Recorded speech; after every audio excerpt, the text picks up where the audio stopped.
What's up, everybody? Welcome to episode 33 of Stir Crazy, where we rage against the mainstream and talk real shit about the news right here on the Real News Network. I'm your host, Kim Brown. Coming up on today's program, remember all that shit Donald Trump talked about? Everybody who wants a COVID test can get one. Clearly, that didn't happen. And chances are, if the vaccine is successfully rolled out, you may not be able to get a vaccine either. Everyone who wants a vaccine is not going to be able to get one. We're going to have some details to let you know about that. And if you didn't know this already, a lot of places are indicating that COVID deaths are being underreported. There's a lot of deaths that are not being counted. In fact, New York City has had to revise its COVID death toll number upwards a number of thousands because a lot of people, number one, have not gotten tests. And second of all, people died at home and may not have been counted. So where we're at 80,000 plus deaths right now, that number could actually be a lot higher. And speaking about underreported, the story of Breonna Taylor is finally starting to make some national news. This happened months ago in Kentucky. And what happened was Breonna was shot and killed by police in her home when they were looking for somebody else. Absolutely incredible. We're going to get into that in just a little bit. But listen, gang, we always want you to be involved in the conversation. We always want to hear from you, from your chats to the comments to everything else. And we know y'all got a little scared yesterday. You know, we kind of jumped it on you that you could call in and Zoom us a question or comment, but we're going to leave that option open again for you to do today. So just be checking the comments. James is in the Real News. He's under the Real News account. He's going to post all the information in the chat, in the comments.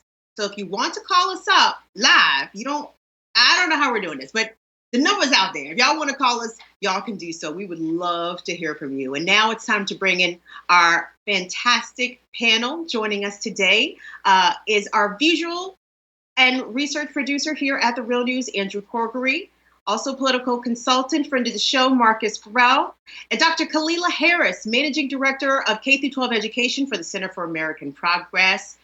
We appreciate y'all being here. Thank y'all so much. Thanks for having me. Thank you. Thanks. Thank you. So, gang, there's so many places that we can start at. I mean, the news cycle's so crazy these days. I mean, we could start domestic, we could start local, but right now we're going to begin by looking backwards. Today's the 35th anniversary of the MOVE bombing in Philadelphia. This is when Philadelphia police dropped a bomb on a residential neighborhood in West Philly, killing about a dozen people, injuring many others. It was an extreme act of state violence, police brutality, and it's something that needs to be remembered. I mean, this happened in the friggin' 80s when police dropped a bomb in a major American city in a residential area. So we're going to take a look back.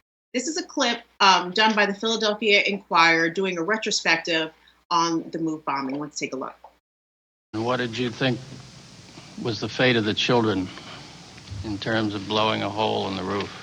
My understanding was that it would work and it would therefore be safe for the children. I did not have any notion whatsoever that anyone on that side would do anything that would endanger the children.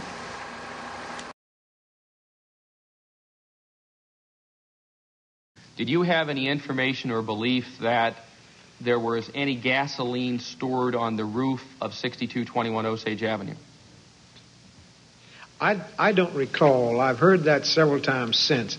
I don't recall having been told prior to that there was gasoline stored on the roof. All the men was upstairs. All the men were upstairs. And then what happened? They were still up there, and then they came down. Everybody came down. All the men came down? That's when the big bomb went off. Did you hear the big bomb? It shook the whole house up. The house shake. We knew something had happened. It never, ever occurred to me that they had dropped a bomb on us. You know, we felt something, but I didn't know what it was. But, you know, in not too long a period of time, started getting hot and filling with more and more smoke. And we realized, we started hearing crackling of the fire, and the smoke was getting thicker and thicker, and we realized then that the house was on fire. At 5 of 6 that evening, did you tell the fire commissioner to let the bunker burn? I did not order the fire commissioner to do anything. I requested of him that if we let the roof burn to get the bunker, could we then, subsequent to that, control the fire? I wanted to get the bunker.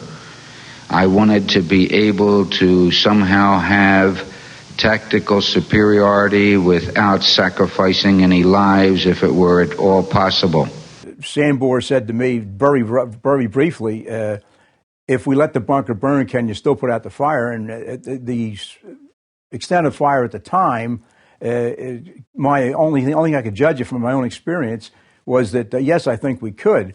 However, there was no way to be really sure, because if it had already breached the roof, we had a spread that we couldn't handle because we could not access the property, and consequently the fire started to spread through the cockloft, through across the adjoining alleys, across the street, down the block. Very predictable, but we could still not access it. The fire started to spread down the alley, down the block.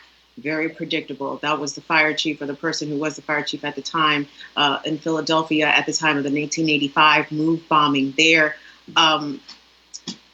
Marcus, you know, like I was about the same age as that young boy in that video in 1985. So I don't have recollection of this incident as it happened in real time, but reading about it afterwards, it is so disturbing, even 35 years later. And we still see echoes of this, where the police take extreme measures. They don't account for public safety. If they're trying to get the criminal, the bad guy, the so-called, suspect, they don't care who they hurt in the interim. And this was proof positive of that. And it was there for all to see 35 years ago. The intentions of the bombing was made evident. I read in the article how they moved neighbors away the night before. So this was premeditated. At the end of the day, we have to know that, like Outkast said, is every with dreads for the cause, is every brother with goals for the falls. No, so don't get caught up in appearance. And those were black cops. That was a black city at the time, and we literally allowed the bombing of our home in that time and space. So I want to just kind of talk about how elections matter a little bit, because we do have Larry Krasner, definitely the most progressive DA that city has ever seen, and even more importantly, we need to have a good and long thought process on not only how we move forward, but how we hold accountability for the issues that happen like that.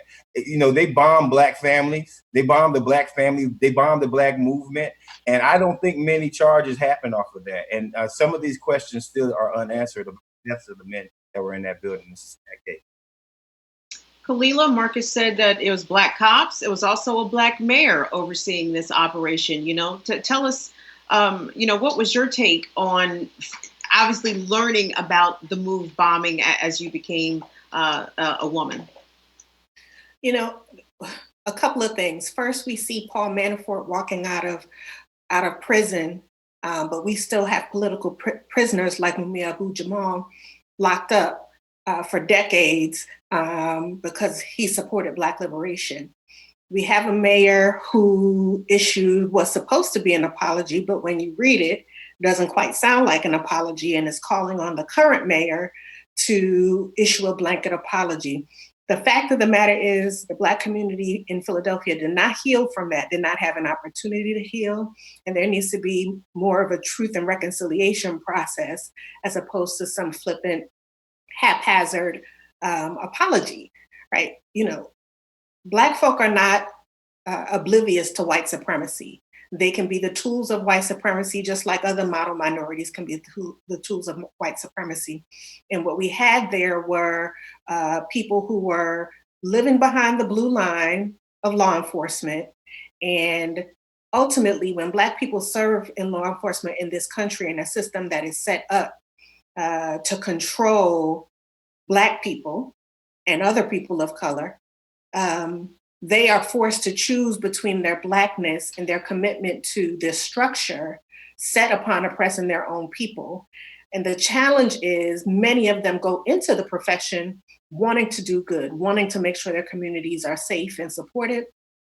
The challenge is once you get behind that blue wall, if you even flinch like you're going to step outside of it, the wall collapses on you, right? You are threatened, you are bullied, you are killed in some cases that we've seen across this country, where there were very conspicuous cases of Black police officers whose lives were taken when they're supposed to be testifying in the court of law. So, you know, it was egregious then, it's egregious now. We still see that white folk are able to sidestep the law every day, considering who's in the White House. But we have political prisoners who remain in jail, and frankly, for no reason, because at this point, I don't know what a 70-year-old is going to be doing other than continuing to press for Black liberation. And the sister in that video, I believe, was Ramona Africa, and I believe that she has since been released from jail. Maybe somebody in the comments can bring us up to speed on what's happening with Sister Africa. But Andrew, you know, you're from the Philadelphia area, obviously too young to remember this when this happened, but you know, I'm certain that it is remembered in different ways across the Philadelphia area. What was your take about hearing about the MOVE bombing growing up?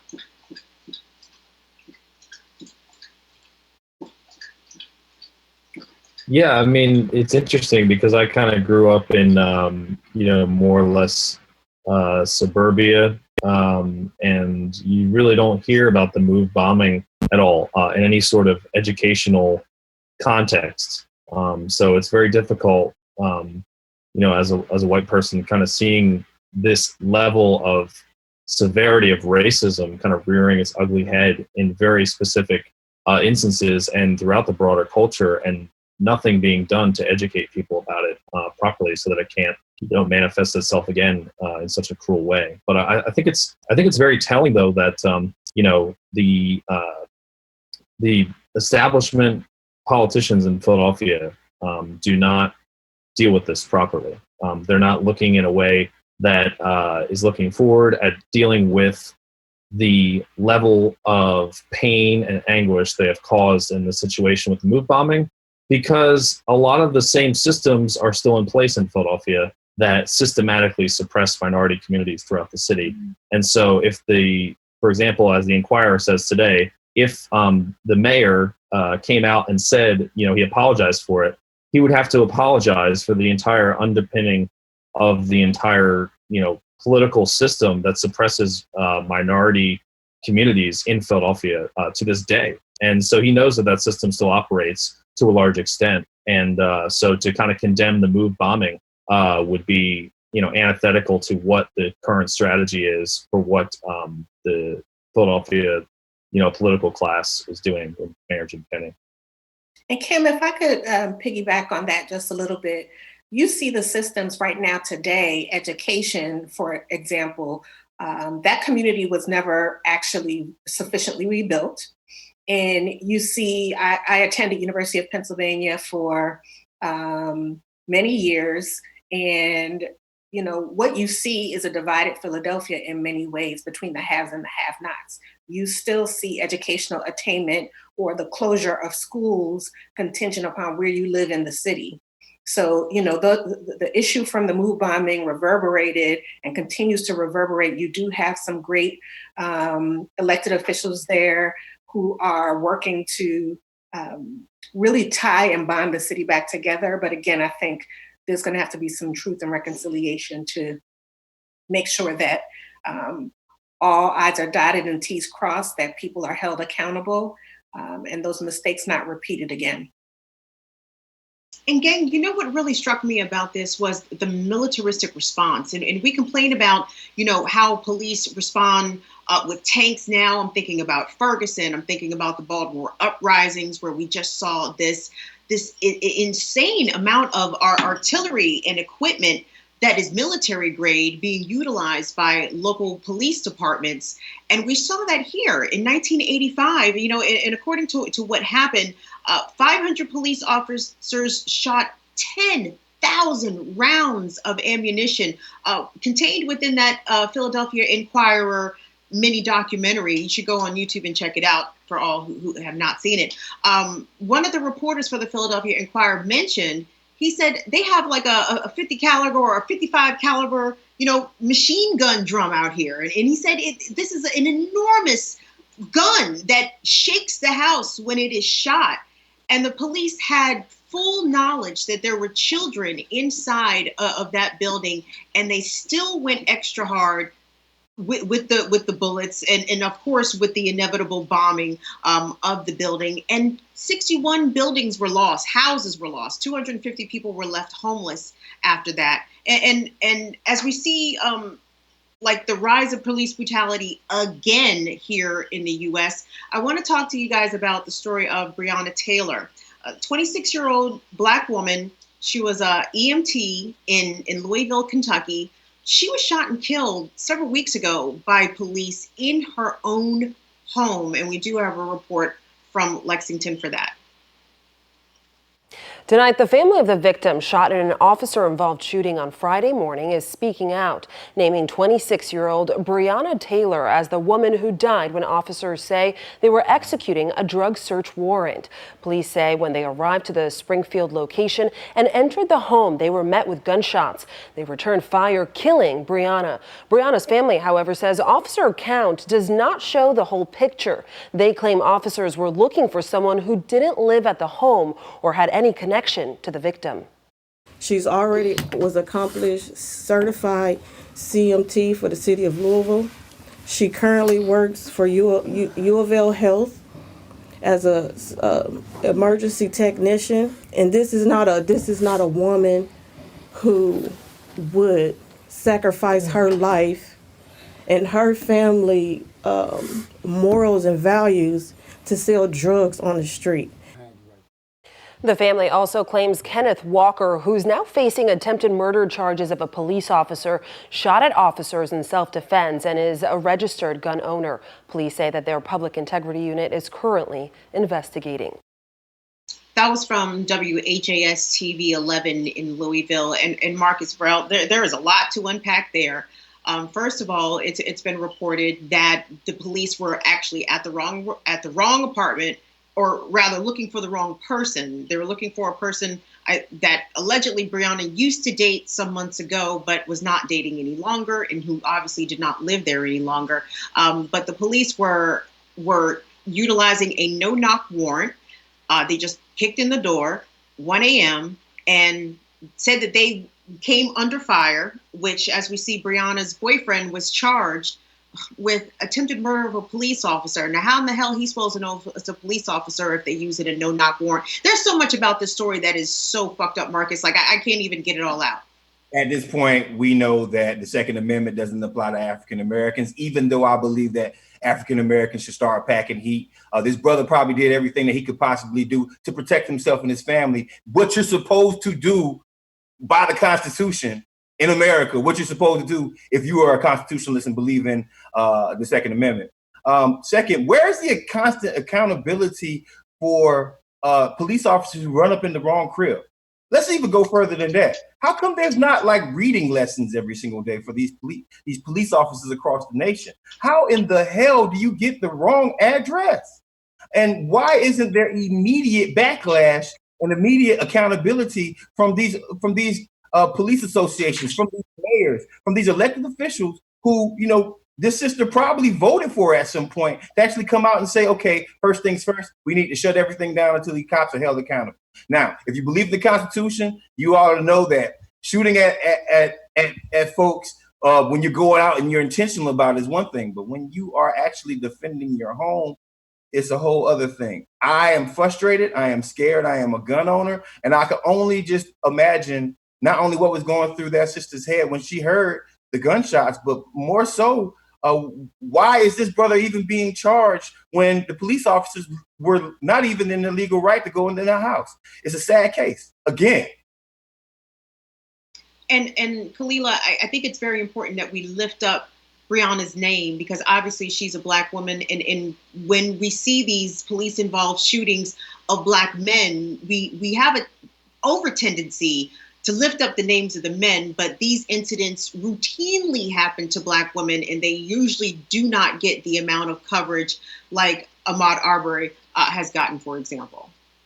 Well, we have the Say Her Name campaign, and I do believe that there are a number of advocates, activists who absolutely on a regular basis, and not when the media is looking, asking people to say her name. And in this situation, I say Breonna Taylor, Ashe.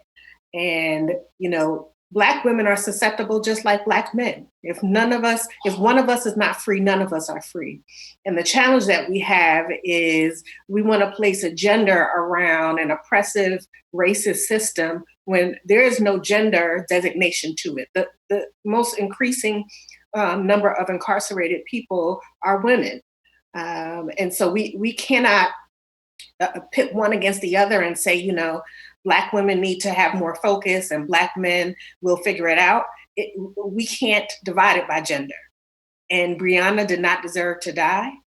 Her significant other should be let out of jail, and people need to be held accountable. But as a Black woman, I do believe that it's critical to bear arms under the Constitution that we have, because I don't need it to protect myself from people on the street. Frankly, I believe that we're going to come to a reckoning when people really understand what it looks like for 30 million people to be out of work for months, and who the police choose to enforce restrictions on. We saw that in New York. Parks filled with white folk laid out on top of each other, kikiing, no masks. Police were handing out masks. Then they go in the hood, and you can see, I'm from Brooklyn. You go in the hood and people are getting knees in their neck in order to get them off the street and ask them to abide by the curfew. We also see a sister in the Midwest requiring armed citizens to escort her into the State House, because there was no military force used against all the white people who showed up and stormed the State House with live firearms, ammunition, automatic rifles. But this sister is trying to do her job and represent the people of her state, and has to now be escorted by people into the courthouse just to do her job. So, we're not safe anywhere. And if anybody is under the misunderstanding that only Black men are facing police brutality and oppression of this, it's not a criminal justice system, it's criminal, but I don't know where justice comes from, then they'd be mistaken. Andrew, the reports are that the person that the Louisville police were looking for when they shot Breonna Taylor had been arrested and was already in custody earlier that day, but there was no communication between police. And it seemed as though, as Marcus and Khalilah have pointed out, there's no accountability for police, even if they make so-called administrative mistakes where they're either rating the wrong address or they're looking for the wrong person and a fatality ends up coming about. Most times, often than not, they don't lose their jobs. People are tired of this. Let me just put it that way. Yeah, I mean, I think it just underscores just like the massive amount of white privilege that's been shown and laid bare that exists in our society because of the COVID crisis. And it's also just being exacerbated by these continuous situations that keep happening, that, as you guys have been outlining already. So, I mean, I think the problem is with some of these, instances, like you guys already outlined, there is the blue line and you can't cross that. And so when that happens, you have to put your own community at risk in order to keep that blue line in place. Or, if you fear for your own livelihood or your own paycheck or what have you, it presents a really compromised situation for people. And that's incredibly unfortunate. And the situation shouldn't be like that. And, at this time during COVID, we have all of these, white conservative protesters out in the streets kind of demanding that the country reopen and that normal is okay. But meanwhile, we have all of these systemic issues that have been going on in our society that they're unwilling to address. And so these, white conservative protesters, the reopen protesters, they're so focused on reopening, but they're not dealing with any of the legacies of these systemic issues that have been facing our society, and they're unwilling to, kind of shut everything down to deal with those major problems. It's only when their lives are impeded upon that, they feel the right and the need to kind of shut everything down in such a radical manner and put everyone else's safety at risk. When we have, African Americans are at much higher risk to getting COVID and to dying from COVID because of legacy of racism in this country and because of the inequitability of healthcare in this country. So, these things need to change in order for us to really have a broader look at this. And if I might, their lives are not at risk, right? And so they told Colin Kaepernick he should stay in his lane. They told people that people who were protesting for Black Lives Matter, that they had no right to inconvenience them by blocking an intersection or a highway.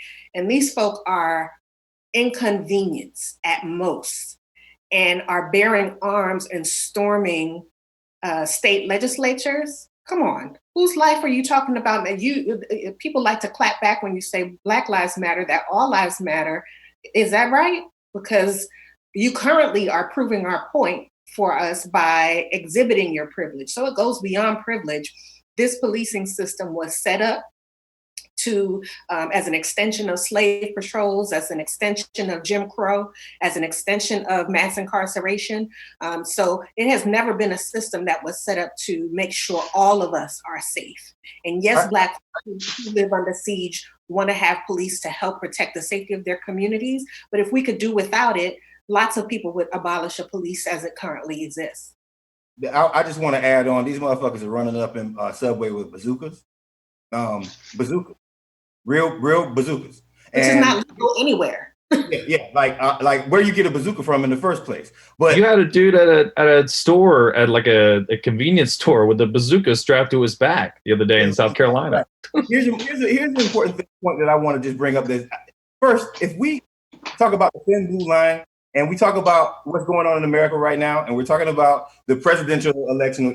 Listen, Joe Biden just came out with a Lift Every Voice plan, which is, I feel like the Black National Anthem got gentrified.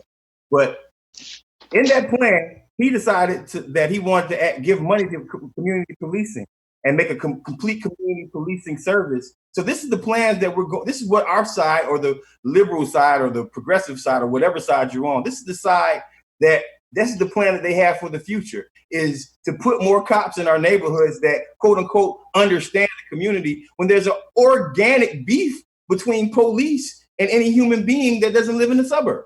So we have to just think about that for a second, and hopefully we get some adjustment from the person who's running for president from the Democratic side. Time and time again, every time that there's an issue with police, the response from the governing bodies are, oh, well, the police just need more training. We're going to allocate more funding so the police can be better trained. We've been training these sons of bitches for 30, 40 years now, and they still shooting unarmed Black people on a regular basis. So clearly training and funding is not the issue here. And it seems as though that Democrats, we're going to use Democrats specifically because we know Republicans don't even try to understand it, but Democrats at least try to pretend that they understand, or that they can be the bridge, so-called bridge, between the Black community and law enforcement. But there's no really policy response to that. Like, this training is insufficient. This funding is wasted in a lot of ways. In cities like Baltimore, the police funding dwarfs the amount of funding for public education, which seems completely ass backwards. But this seems to be standard operating procedure, especially for Democratic run places like Baltimore, like Philadelphia, like Washington, D.C. If you think about it, Kim, think about Guadalupe, Arizona, with Joe Arpaio sitting on top of a damn tank, driving through one of the poorest Latinx cities in towns in America. Like just complete overuse of trying to, use a sledgehammer to squash an ant, as Jay-Z said, in different ways. So where are they getting this funding from? Why do we continue to give them this funding? Why are cities willing to lose money in court battles? Because they never get prosecuted, but they tend to lose a lot of money in the civil battles. Why are these cities willing to lose the money to prop up a system that's only built to oppress and control folks? Well, we know why. Capitalism, unabridged capitalism, and keeping folks scared. It's at the end of the day, we're going through the same thing over and over again and putting a different lipstick on it and allowing the pigs to kill it. As somebody who has expertise in diversity, equity, and inclusion, for the last decade, maybe 2 decades, you've had people putting out a shingle saying that they're diversity consultants who don't know what the hell they're talking about. And it makes people feel good, makes corporate fellows feel good, it makes government fellows feel good, but the training that people are getting is nonsensical and comes from a false pretext, which is that if you just train, like you said, Kim, you can train the racism out of people, or you can train the bias out of people. And that's not how humans develop, and that's not how organizations develop.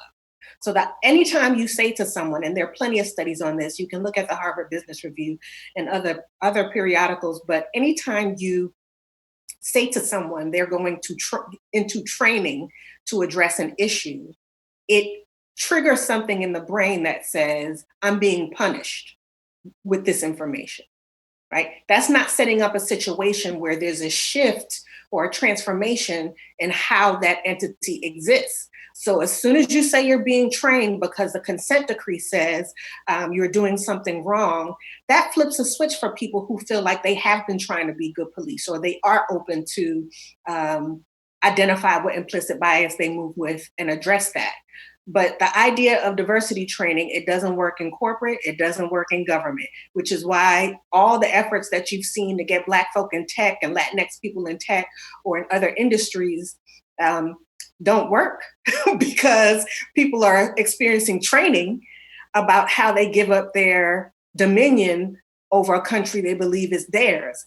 They're not actually being acculturated across the entity, right? From the commissioner to the person who heads 911 or is on the beat desk. They're not being acculturated differently. They're being trained to not make the same mistake, but they're not being asked to adjust their belief system. Dr. Harris, have you noticed that the diversity and inclusion industry is mostly white? It is, but even the Black folk in it, some people, just because you're Black or Asian or Latinx or whatever the case may be, you can't just put up a shingle saying that you do diversity and inclusion work and have no concept of organizational development. And then you have cities and mayors, and in Baltimore, you see Brandon Scott, who put forward a racial equity strategy and legislation. You can't just bring in somebody who's a consultant who says they have racial equity experience to train people. That's not going to work. That is fundamentally a flawed process. And so we have to reconsider what we're trying to do. People talk about going back to normal.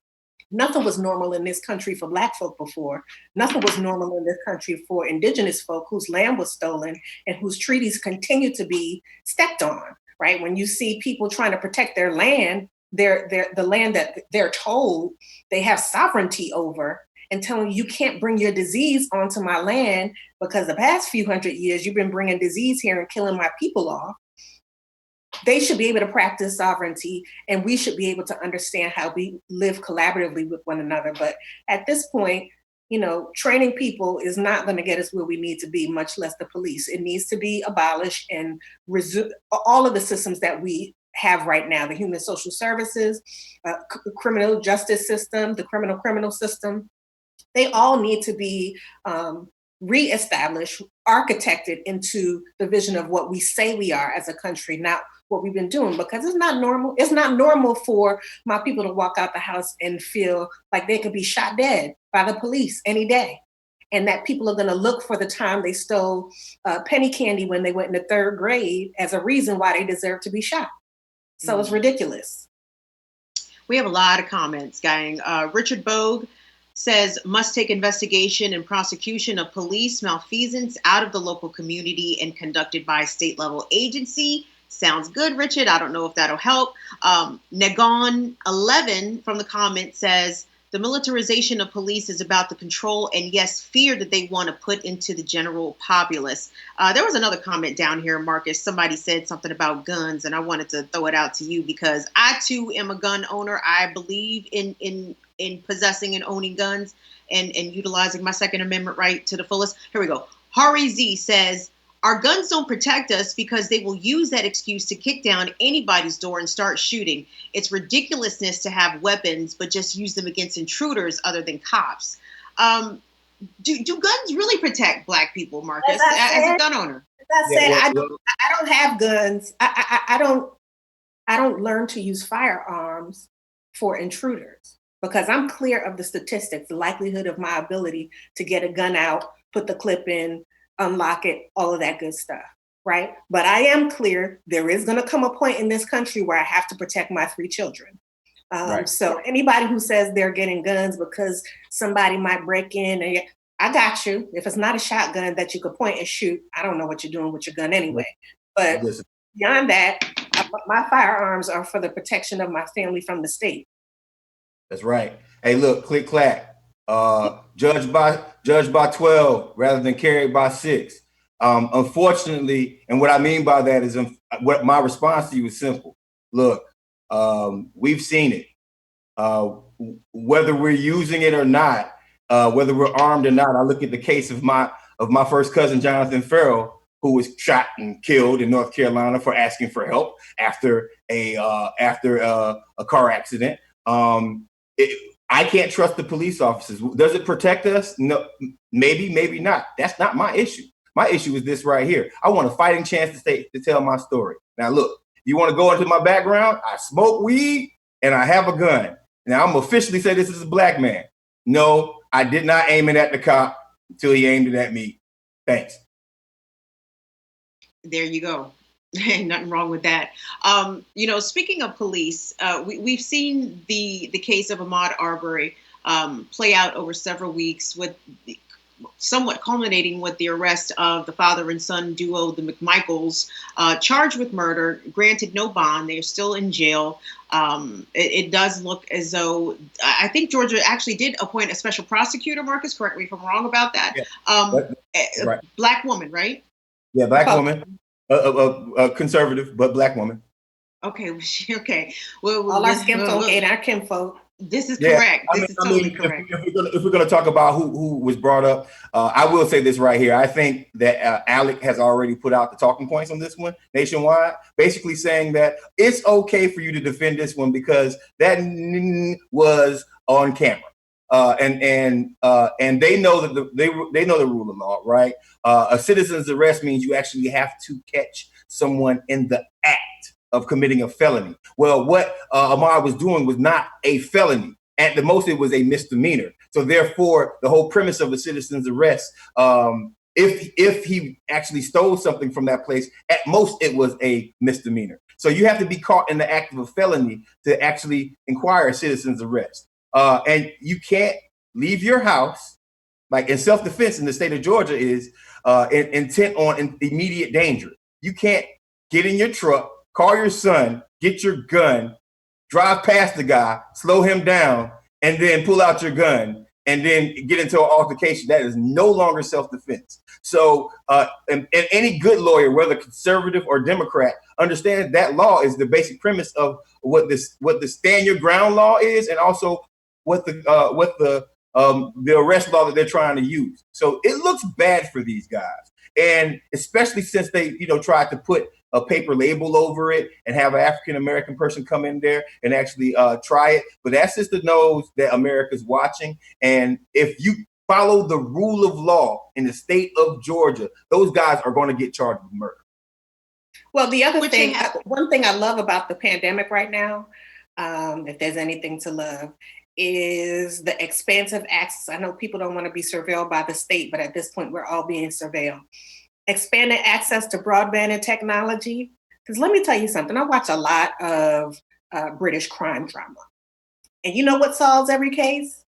Closed circuit TV. CCTV, that's the answer in every episode. Let's pull up the CCTV and see who did it. We need to be sure that without surveillance, let me take a step back. Without surveillance, there are so many people who continue to be brutalized by police and by rogue citizens in their own communities. So there was no castle doctrine here. There was no stand your ground here. And there was no citizens arrest here. If I put my lawyer hat on, all of this is shenanigans. I mean, nobody, they should have been arrested immediately. Yeah, my lawyer hat. So there you go. Well, hold on, Khalilah. Dr. Harris, I wanted to, you want to talk about shenanigans. What Marcus sent me before the show, 100% pure shenanigans, okay? This was a letter to the editor sent to the Augusta Chronicle, Augusta, Georgia. I hope everybody read this beforehand because it makes me so mad I have to laugh at it. So basically, the premise of this letter says, Black racism murdered Ahmaud Arbery. The father and son, Gregory and Travis McMichael, two white men charged with pulling the trigger, may be guilty of homicide, but the real murderer of Arbery is Black racism. Their actions are symptomatic of a growing number of whites who are sick and tired of Black racism. Holy shit, wait a minute, it goes on. Despite Blacks who believe that white racism murdered Arbery, white racism has been on the decline in America since the 1960s, yet Blacks are quick to scream white racism for any and everything, even in a climate full of integration. Lord have mercy. Blacks continue to demand an emphasis on being Black. Black colleges, Black TV shows like the annual Trumpet Award. This motherfucker's mad at the Trumpet Awards. I can't believe it. The Christian people. Thank you. It's talking about, and then he says, Blackish are indications that racist Black people seek segregation rather than integration. The problem is that these colleges and TV shows are indications of Black racism. Now, I'm going to stop reading there because I know everybody, if you're not clenching your fists, you probably doubled over in laughter. Andrew, I got to come to you, sir. Oh my Black goodness! Racism. Wow! Black racism. Wow! There's it's out of control, sir. There's just a cacophony of what's wrong there, isn't there? It's just really despicable. I mean, but there are white people who have these sentiments. Like this person who wrote this letter was being 100% serious, and I know that you are not one of those people, but perhaps you may have acquaintances with some of the people who think like this. Can you help us examine this mindset about how Blacks are the real racists here?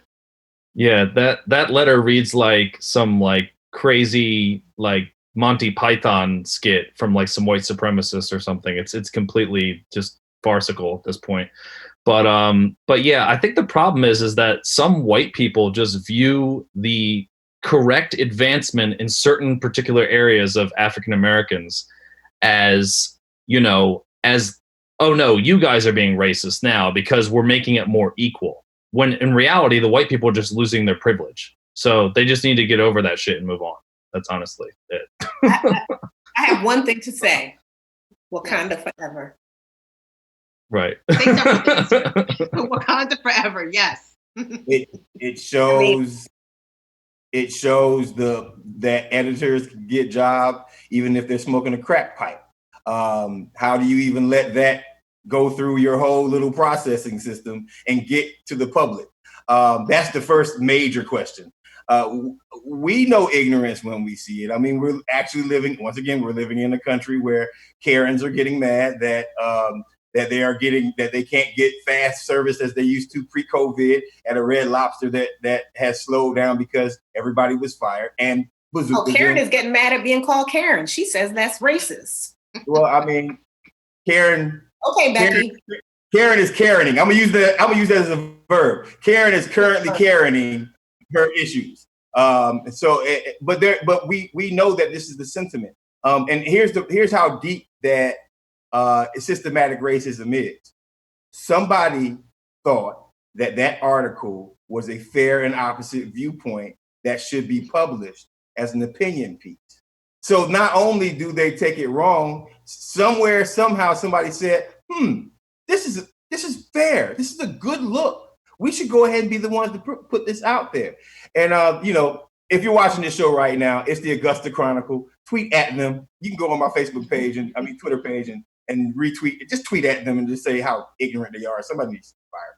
It's this issue of both sidism, right? You elevate nonsense by saying we need to look at both sides of the issue. And mainstream media has been guilty of that for a good long time and participated in getting the current person at the White House into the White House because of both sidism. You know, well, let's hear the other side of this person who is a liar.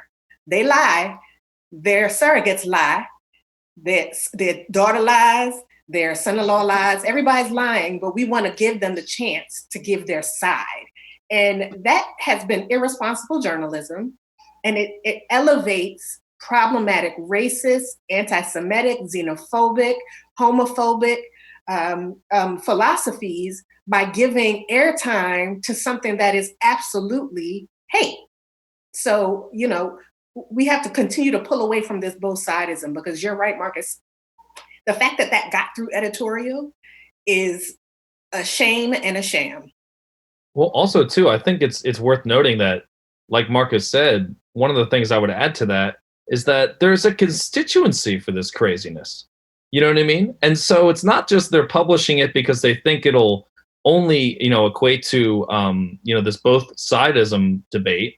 They're publishing it because people rabidly, especially white conservative people, they relish in this nonsense, this fictitious world that they live in, where they constantly think that the elevation of people of color and the equalization of our society in any form imaginable equates to their degradation, which is just totally flat out wrong. I mean, like, it's just, empirically nonsense. So I think the problem is that, like you said, Khalilah, is that, people have this sense of false equivalency.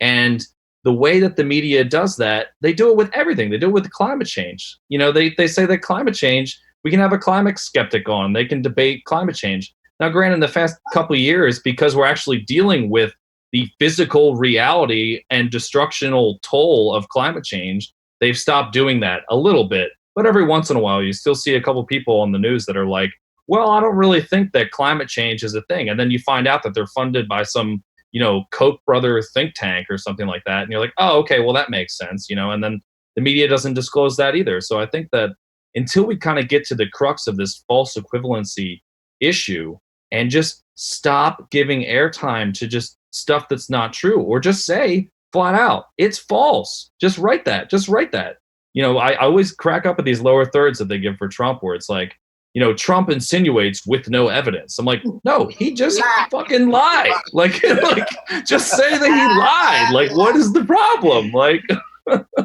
so anyway. Hey, Black Magic from the comments says, meanwhile in Texas, Karen, who was found in contempt of court, shed her tears and the governor swooped in to save her against the big black judge. Was the judge black in Texas? Black Magic, I know exactly what you're talking about. The Dallas hair salon owner who reopened her salon in defiance of, shelter-in-place orders. A judge put her in jail, and the governor, Greg Abbott, either told the judge to let her out of jail, and then Trump weighed in on it. I had no idea that the county judge. No, because the judge said, "Who gonna check me, boo?" So Abbott went back and changed the whole order because the judge said she is not coming out. She's violated the current law, and I'm here to uphold the law. Wrote a masterful letter that all of the judiciary signed, all his judge homies signed this letter saying, who gonna check me? She's staying in jail. And so Abbott changed the stay-at-home order so that she would no longer be breaking the law. Changed the whole order for the entire state to support one Karen. Oh, this is like Minority Report for the law. How dare this big black buck put one of my Karens in jail? How dare he? I had no idea the judge was black, and now it makes perfect sense. A mess. Woo! Okay, hold on. So thank you, Black Magic. We appreciate that. Black Magic, you should give us a call. We still taking your calls. Y'all scared. Y'all don't have to put your face on the TV if you don't want to.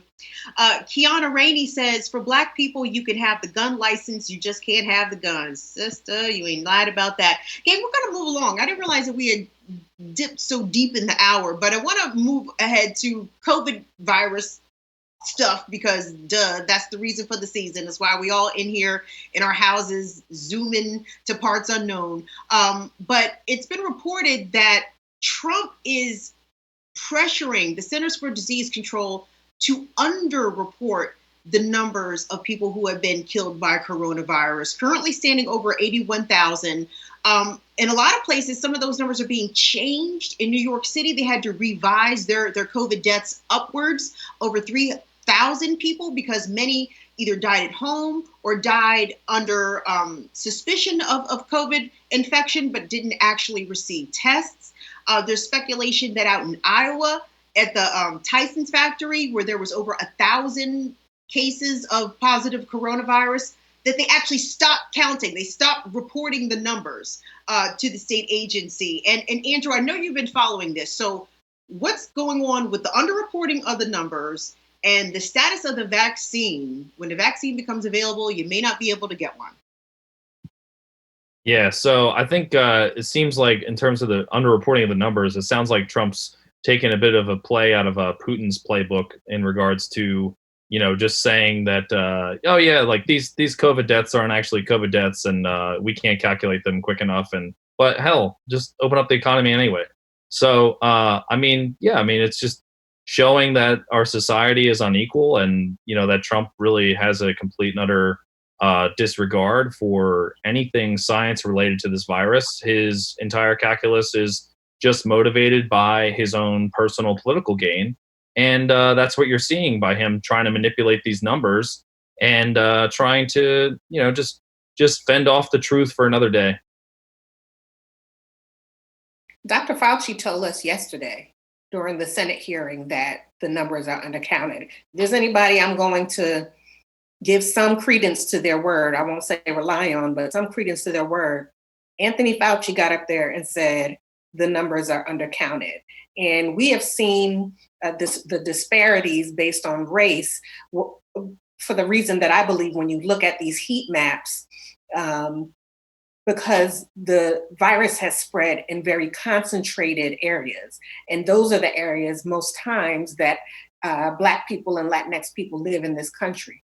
As it has moved into the Midwest, AKA the White House, I think we're going to see people paying closer attention, because right now, a lot of these folk who are demanding their ability to move about like there is no virus, it had not impacted them yet.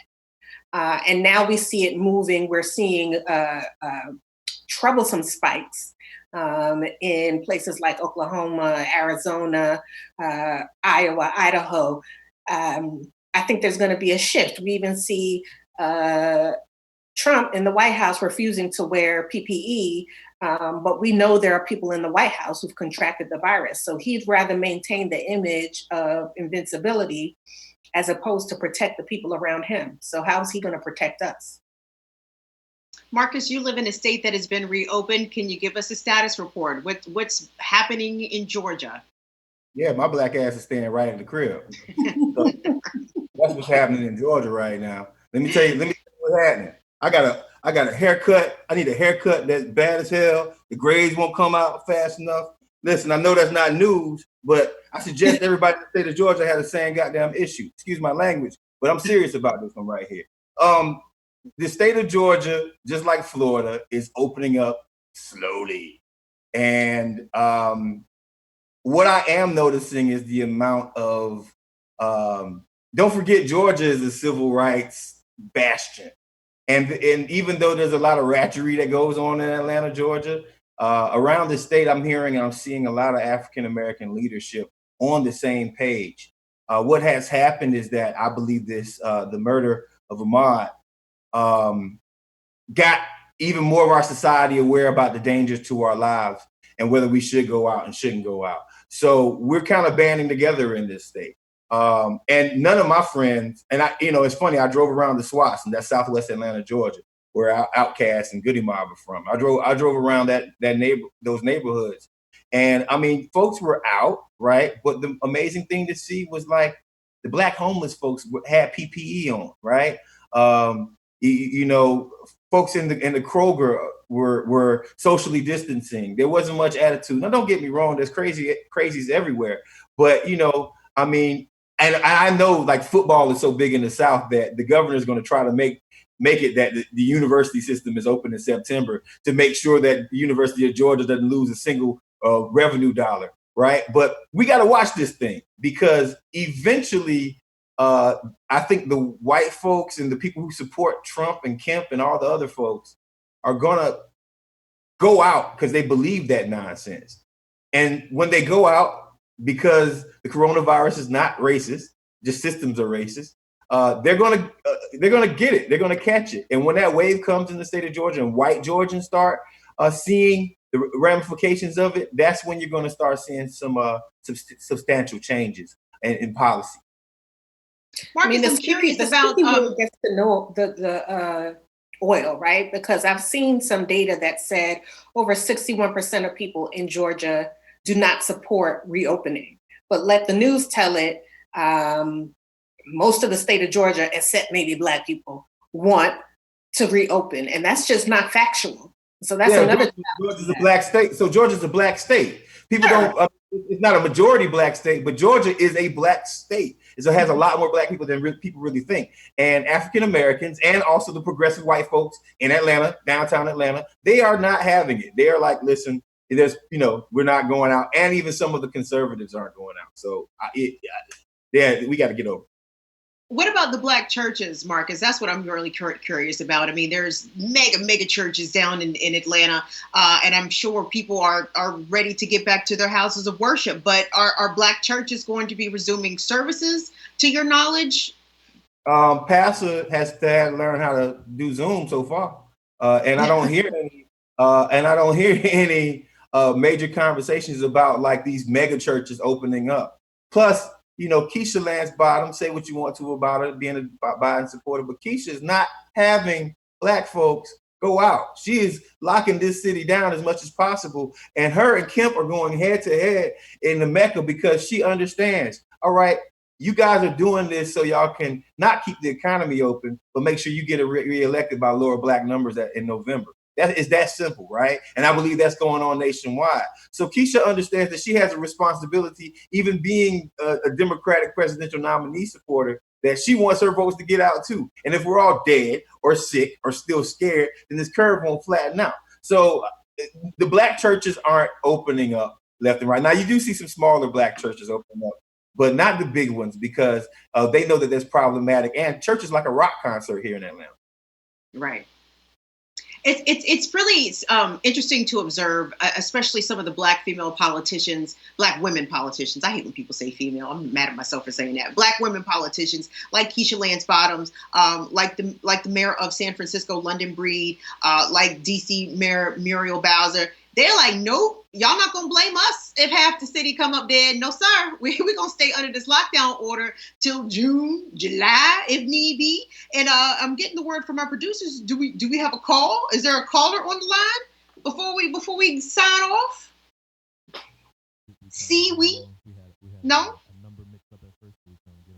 Okay, all right. Then let me know. We're gonna have to hang around here for a couple minutes, y'all. We might have somebody coming through. But Andrew, I wanted to look at conversely, some of the places that are either trying to stay closed and sort of being pried open. I'm speaking specifically of Michigan here, where Governor Gretchen Whitmer is fending off a handful of lawsuits from a variety of conservative back groups demanding that the state get reopened. And she keeps telling them, listen, if y'all keep rallying in Lansing, not social distancing, not wearing masks, the longer the stay-at-home order is going to remain in place. And yet still, there's a big demand to reopen despite the high number of cases in Michigan currently.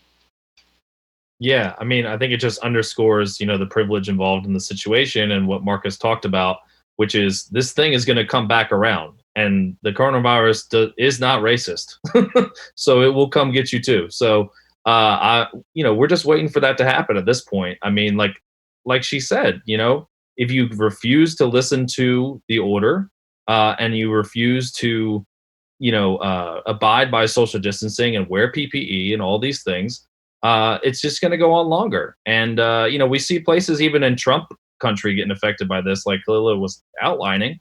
In Nebraska, for example, while, the statewide cases have plateaued, but testing remains limited, 4 counties have been, Republican strongholds for decades, and they're now some of the country's worst hotspots in the entire country. In Dakota County in Nebraska, which is also in the Midwest, where about 84% of the 20,000 inhabitants are white. There's an infection rate of about 7,000 per every 100,000 people, the second highest per capita rate inside the United States of America. So, if Michigan wants to look for what's going to happen next to Michigan, you need not look any further than what's happening in Nebraska and some of the other places that have been outlined, by The Guardian in this article here, talking about how U.S. coronavirus hotspots are appearing all over Republican-held areas. So while the voting turnout issue that Marcus raised before is going to become an increasing problem, for minority communities under the lockdown circumstances and the upheaval of the post office under the Trump administration as a crux to try to end mail-in voting, it's going to be a problem for Trump supporters too, because they're, some of them are older. It's going to be coming back around to them later in this process, closer to November. And meanwhile, all the other minority communities who are, looking at this holistically are going to be staying home, and, they might be safe in time for November. So we'll see what happens. Hey, gang, I just want to go around the horn real quick and ask you guys over under, because we are going to be back in lockdown. There's no question in my mind about that. Are we going to be back in lockdown before Labor Day or after Labor Day? Andrew, what do you think? After Labor Day, I think. And I think that if you look at what's happening in Germany right now, they had pretty reduced cases for a while. And Merkel and everyone else in Germany and the government decided to take a gamble and start opening up the schools. They're back on lockdown again after this whole thing of reopening up the economy. So they had their situation under control. They had way more rigorous testing and way more rigorous, person-to-person tracing than the United States had. So it's going to be even more intense in America. But I think because of the sheer size of the country, it might take a little bit longer for it to reach a peak point. And also with the lack of political appetite from the Trump administration to want to enact a second lockdown is going to be very fierce. So, while we might need a lockdown before then, I don't know if we'll get one. Dr. Harris, are we back in lockdown by Labor Day or before Labor Day? Through Labor Day, and to be clear, there has not been an initial lockdown. The federal government did not make a mandate, and people misunderstand that the United States, unlike many of those other countries, did not have a lockdown. So you see in Wuhan, they have 5 or 6 new cases. They're testing all 11 million residents of Wuhan, and nothing like that is happening here other than in Los Angeles. So we're going to be locked down, and then locked down some more until there's a vaccine and an approved protocol for helping people. We can't have a herd immunity unless the whole country observes a lockdown protocol. And as we're beginning to see in China, South Korea, and here, you can get the disease again after you've had it. This is not the chicken pox. So, through Labor Day, we're not going back. Everybody who thinks their children are going back to school and they're going to get relief, is not happening. Marcus, yeah. What do you think, Marcus? Viv, stop that shit.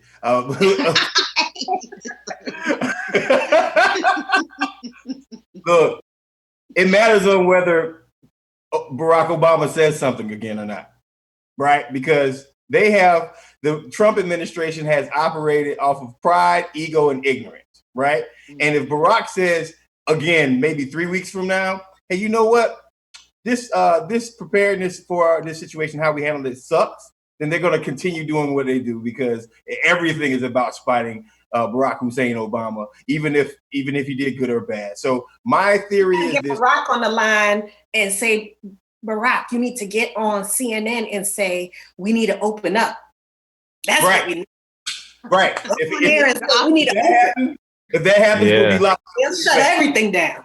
We'd be locked down for years, if that happens. My final thought is like,